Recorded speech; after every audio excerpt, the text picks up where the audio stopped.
दोस्तों, ये 24 इंची एलईडी टीवी है जो कि चालू नहीं हो रही। जैसे ही हम इसे लाइट में प्लग करते हैं तो यहाँ पर इंडिकेटर नहीं जल रहा। कस्टमर ने बताया है कि लाइट आ जा रही थी और फिर टीवी चालू नहीं हुई। चलिए अब इसे खोल लेते हैं और रिपेयर करना शुरू करते हैं। दोस्तों, एक विशेष सूचना, ध्यान दीजिए, जब भी आप किसी सामान की रिपेयरिंग करते हैं तो उस सामान से लगभग डबल वॉट की सीरीज का उपयोग करें।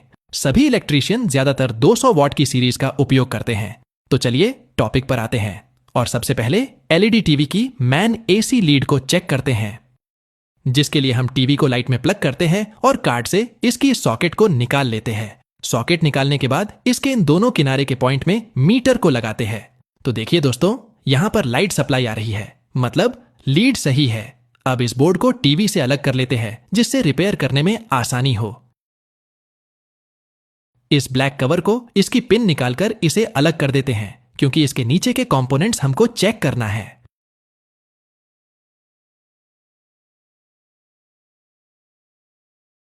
चलिए अब स्टार्टिंग से शुरुआत करते हैं। टीवी को प्लग में लगाते हैं, हम इसकी मैन लाइट की लीड चेक करते हैं और फिर से शुरुआत से चेक करते हैं।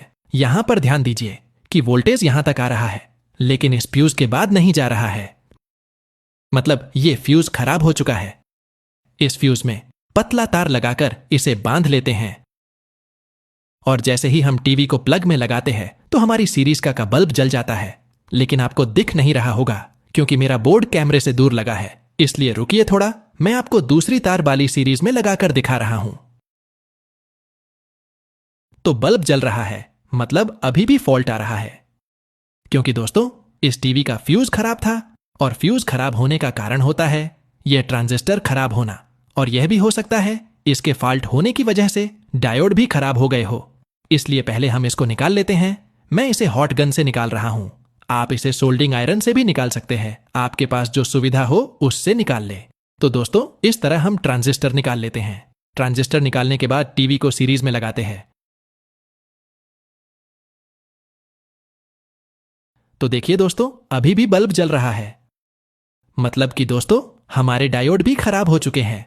जरूरी नहीं कि सभी डायोड खराब हो, इसलिए सभी डायोड के एक साइड के सभी पॉइंट इस तरह काट लेते हैं, क्योंकि बोर्ड में लगे हुए डायोड का मीटर में सही खराब का पता नहीं चलता। तो अब हम एक एक करके सभी डायोड चेक करते हैं। दोस्तों आपको मालूम होगा कि मीटर को कंटिन्यूटी या बीप में लगाकर डायोड चेक करते हैं। यदि आपसे डायोड चेक करना नहीं आता है तो मेरे चैनल में वीडियो डाली है, आप जाकर देख सकते हैं। बाकी दोस्तों इस तरह लगाने पर कोई रीडिंग नहीं आती तो हमारा डायोड सही है। चलिए अब बोर्ड के डायोड चेक करते हैं। तो दोस्तों हमारा पहला डायोड सही है। दूसरे डायोड में दोनों तरफ मीटर चल रहा है, मतलब ये खराब है। तीसरा डायोड सही है। चौथा डायोड भी दोनों साइड बता रहा है, मतलब दोस्तों हमारा दूसरे और चौथे नंबर का डायोड फॉल्ट कर रहा है। तो हम इन दोनों डायोड को निकाल लेते हैं और जो डायोड निकाले हैं उनकी जगह पर उसी मोटाई या सेम नंबर के डायोड लगा देंगे। मैंने इस टीवी की सप्लाई से निकाल लिया है जो पुरानी पड़ी थी, आप नए भी यूज कर सकते हैं। जरूरी यह है कि लगाने से पहले इस तरह मल्टीमीटर से कंफर्म कर लेना। यदि इस तरह रीडिंग आती है और इस तरह में नहीं आती तो सही है। इसी तरह दूसरा भी चेक कर लेते हैं। तो दोस्तों हमारे दोनों डायोड सही है, ये हमने कंफर्म कर लिया। अब इन्हें इनके एनोड कैथोड देखकर जैसे लगे थे वैसे सोल्ड कर देते हैं। मैं बाहर से सोल्ड कर रहा हूं, आपकी मर्जी है तो आप अंदर से भी कर सकते हैं, जैसा आपको सही लगे। बस सोल्ड करने में मजबूती होनी चाहिए। तो देखिए दोस्तों, हम एक एक करके दोनों को इस तरह सोल्ड कर लेते हैं।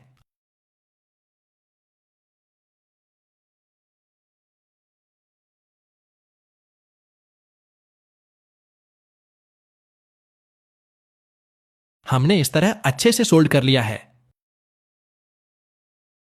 सोल्ड करने के बाद टीवी का प्लग बोर्ड लगाकर मीटर को डीसी वोल्ट में इस तरह सेलेक्ट करके इन दोनों पॉइंटों पर मीटर लगाते हैं तो हमारा 240 के आसपास आना चाहिए, जो कि आ रहा है। अब टीवी को प्लग से निकालकर इसके मैन कैपेसिटर को इस तरह शॉर्ट कर लेते हैं क्योंकि इसमें करंट भर जाता है।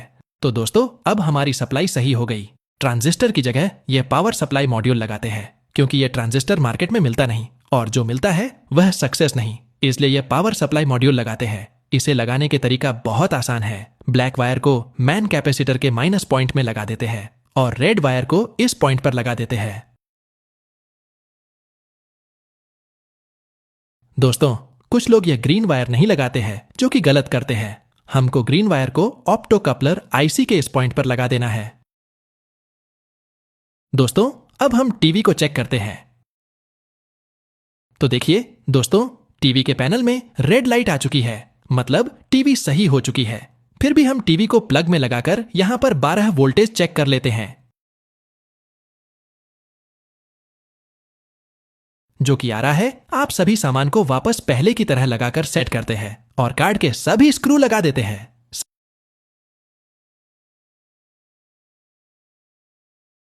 सप्लाई मॉड्यूल को इस तरह ग्लू लगाकर यहां पर चिपका देते हैं। दोस्तों, यहां पर एक प्रीसेट बटन लगी होती है, जिससे हम एम्पियर घटा बढ़ा सकते हैं। अगर सप्लाई लगाने के बाद टीवी का डिस्प्ले साफ नहीं आ रहा या आवाज कट रही है, तो इस प्रीसेट बटन से एम्पियर बढ़ा देते हैं। अब मैं आपको टीवी को चालू करके दिखा रहा हूं। देखिए दोस्तों, यहां पर रेड लाइट आ चुकी है। पीछे पैनल से पावर बटन को दबाकर टीवी चालू कर लेते हैं। तो देखिए दोस्तों, टीवी चालू हो चुकी है। अब मैं आपको DTH लगाकर दिखा रहा हूं। तो देखिए दोस्तों, टीवी बढ़िया चल रही है। सप्लाई लगाने के बाद यदि डिस्प्ले लपक रहा हो तो यहां से एम्पियर बढ़ा लेना। दोस्तों, वीडियो बनाने में बहुत मेहनत लगती है, प्लीज वीडियो को लाइक कर देना। और यदि आप इसी तरह रिपेयरिंग वीडियो चाहते हैं तो चैनल को सब्सक्राइब कर देना। धन्यवाद।